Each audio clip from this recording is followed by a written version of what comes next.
willkommen im Amazonas.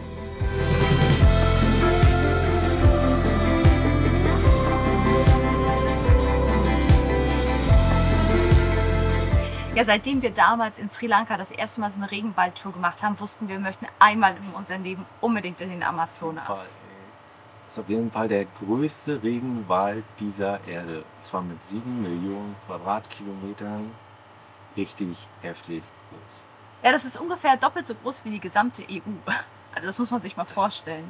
Ja, und der Amazonas-Regenwald, der erstreckt sich über 9 südamerikanische Länder hier. Und zwar Brasilien, Bolivien, Peru, Kolumbien, Ecuador, Guyana. Suriname.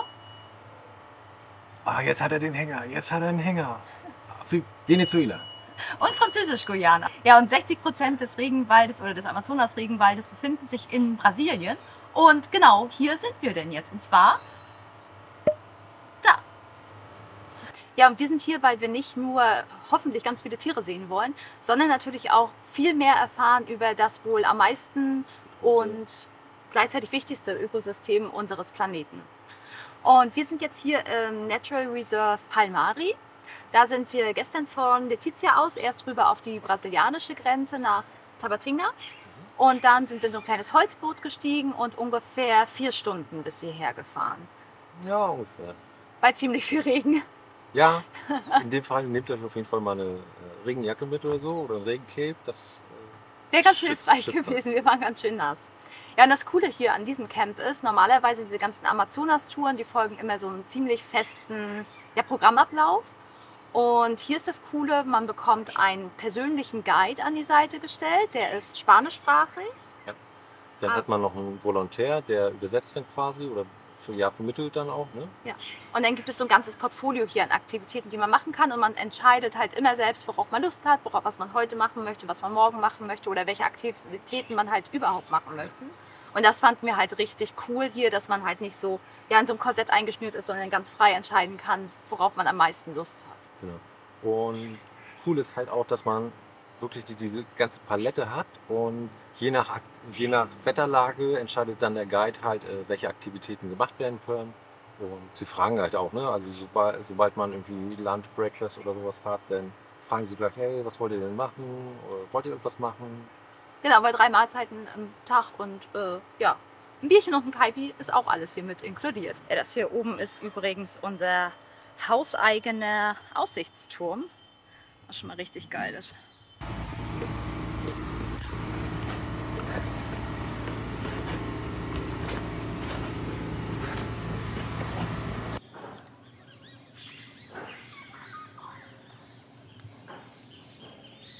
Guten Morgen. Guten Morgen. Ja, wir haben es jetzt kurz vor 6 Uhr und für uns geht es jetzt gleich zu unserer ersten Aktivität. Und zwar werden wir jetzt Birdwatching machen. Ja, es hat aufgehört zu regnen und wir hoffen, dass wir ein bisschen was sehen.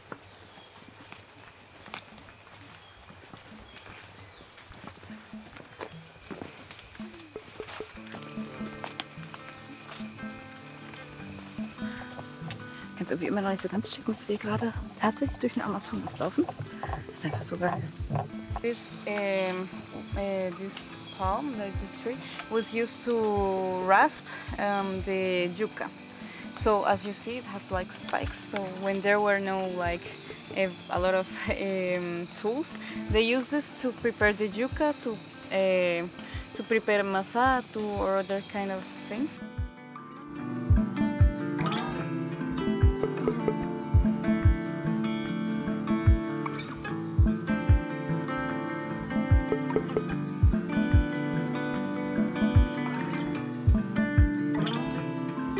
Ja, die Vögel verstecken sich heute so ein bisschen, weil es gestern so doll geregnet hat.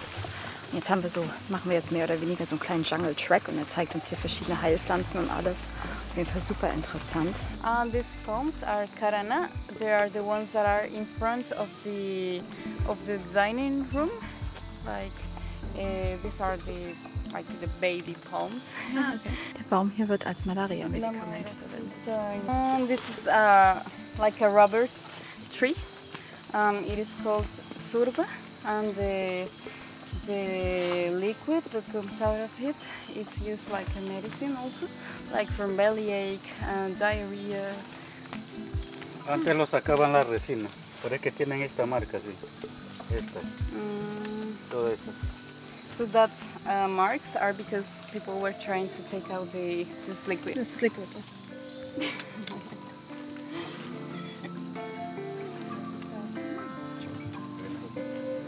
Are the fruits of the surba, the tree tree? with the liquid? Yeah, when it is fine, it is you can eat it. It's acai, like the fruit. I don't know if you Yeah. already tasted. And the roots also works for malaria.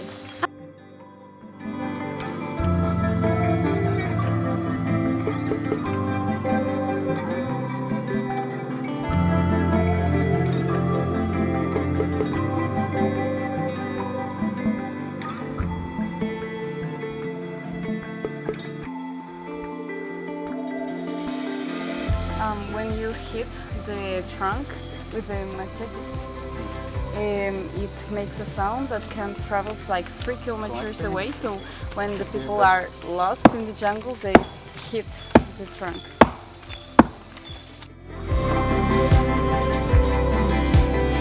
It was very dry the last year, but now it is getting better. Like now is the season for the river to be high, very high, but it's not as high as it should be.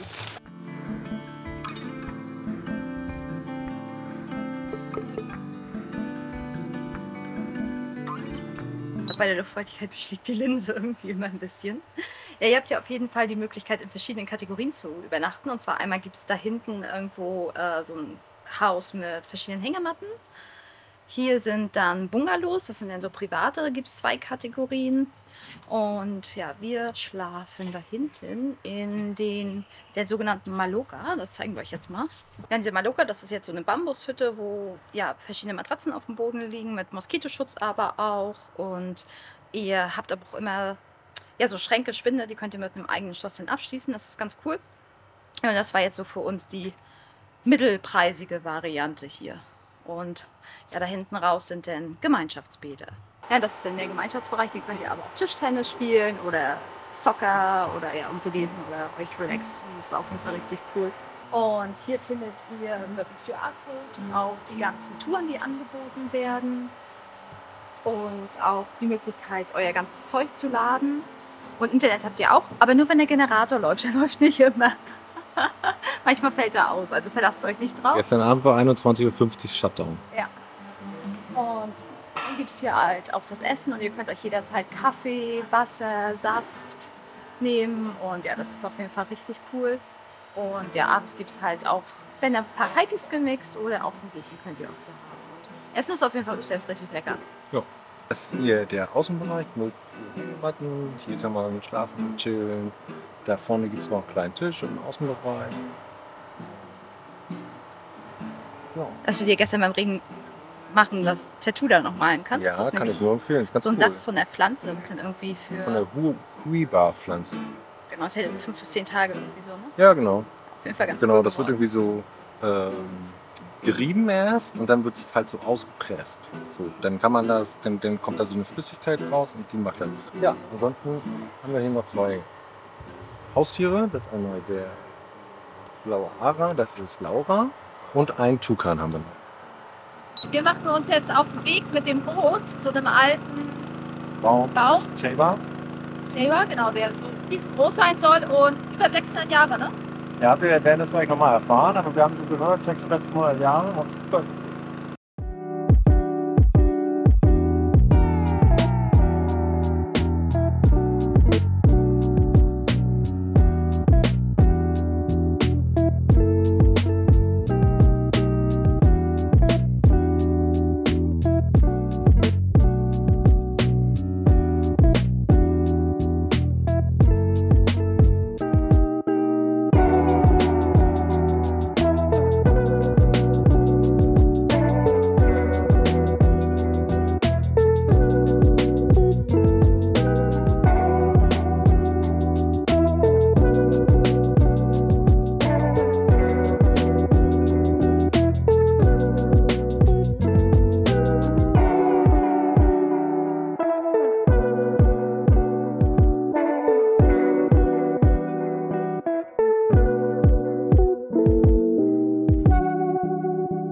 Ja,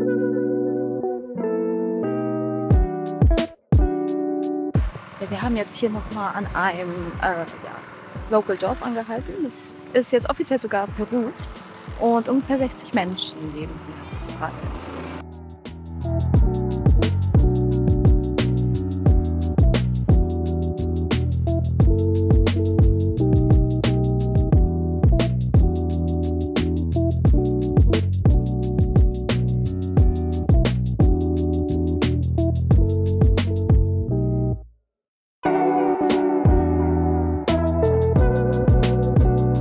Ja, was auf jeden Fall ganz cool ist, es gibt hier nicht nur selbstgemachtes Bio-Öko-Shampoo, sondern auch selbstgemachtes Moskitospray, was so ein bisschen ökologisch ist, hier aus Naturpflanzen. Und ja, damit kann man sich hier jederzeit einschmieren, weil die Biester sind hier wirklich sehr aggressiv, muss man sagen. Ja, hier gibt es übrigens auch noch Gummistiefel. Also man kann sich auch selber welche mitbringen. Wir hatten jetzt in der Stadt gar keine gefunden gehabt. Deswegen haben wir jetzt auf Blau und Buns. Wir wussten, es gibt welche, aber ob jetzt für mich welche dabei waren, mit Größe 46 ist ein bisschen schwierig, aber die fallen immer ein bisschen größer aus, von daher alles gut. Aber sie haben auch nur einen gewissen Stand, also wenn ihr hierher kommt und es doch ein bisschen voller ist, dann könnte es ein bisschen schwierig werden mit eurem Bedarf.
Hallöchen. Ja, also gestern Abend die Kaiman-Tour und heute Morgen die Vogelbeobachtungstour waren nicht mit ganz so vielen Tieren gekrönt, aber gut, das ist schließlich Wildlife.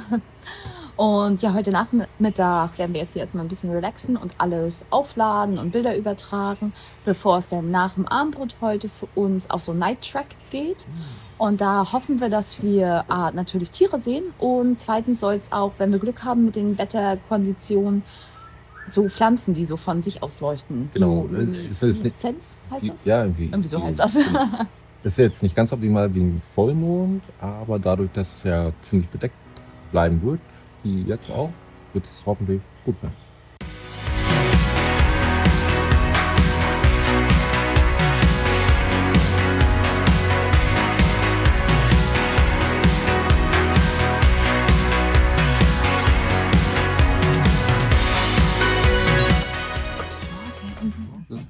Für uns war heute fast mal ausschlafen angesagt, bis um 6.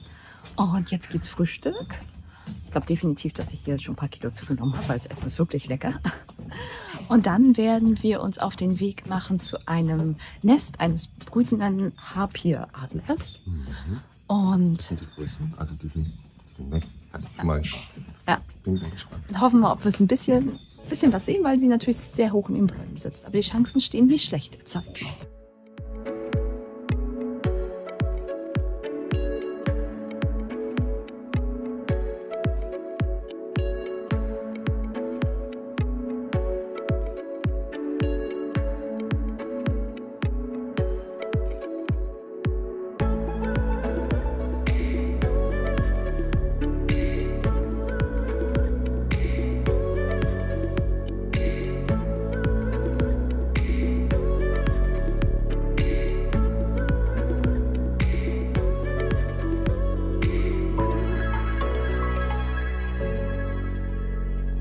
Das war ein richtig cooler Hike, ne?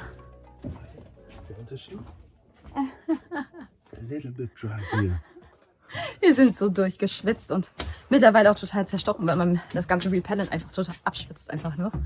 Aber war richtig gut. Wir hatten super Glück, weil normalerweise, wenn die Mama brütet, dann verlässt sie das Nest nicht, dass sie bei uns rausgekommen ist. Also ihr habt ja schon gesehen, ob die Videoaufnahmen was geworden ist. Wir werden das erstmal gleich sichten. Und dann gibt es jetzt gleich Lunch. Und nach dem Lunch wollen wir nochmal Kajaken gehen und in der Hoffnung, dass man vielleicht mit ganz viel Glück Riesenotter sieht. Die sind nämlich super selten schon und vom Aussterben bedroht. Aber es könnte eine gewisse Chance bestehen, sie zu sehen.